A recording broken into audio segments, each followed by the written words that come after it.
Son sınavı Atatürk Masal Bekov Kalay Belaraltı Üniversitesi'nin birinci kursu studentinin sizlerle bugün Seyit'im Analog'un bakımı.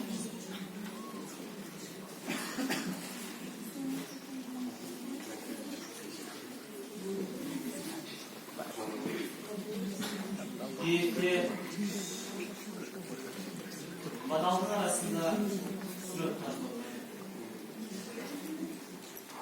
bir malda arpa yüzgür paracak var, evci kişinin adamı olmasına.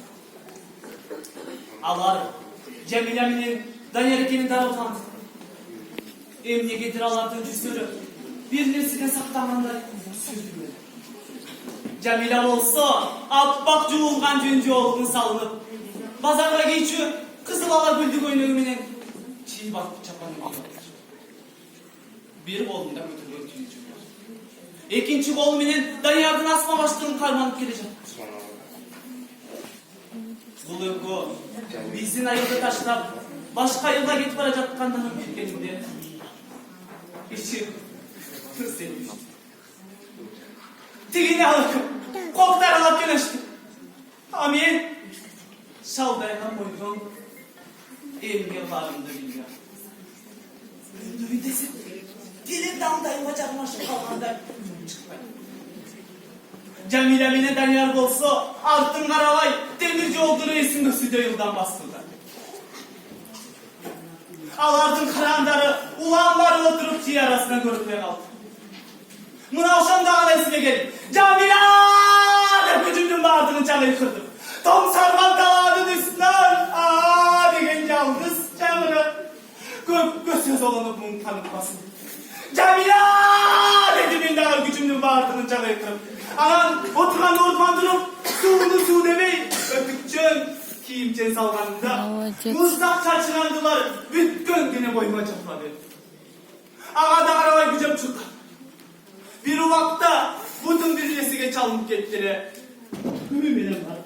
Bir tavukacı. Aşamayda. Başımdan da kadar ben. Bedimli mıkçım.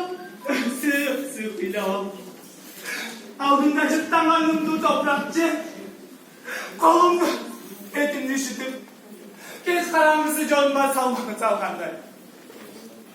Cana Cemile dikişliğinin dağıyla Tomsorgon dalağının üstüne geçmekti. Cemile de taş bana taş olup dal.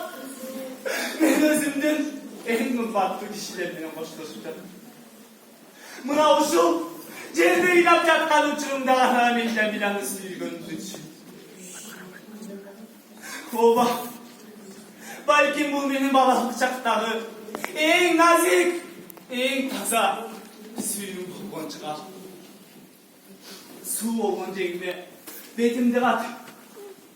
Dağını öpten Cemile'yle olsun. Bravo şu tezde düşün. Ben bizlere Cemile alalım. Benim hoşlaş boy. Özümdün balalık çağın önünde hoşlaş.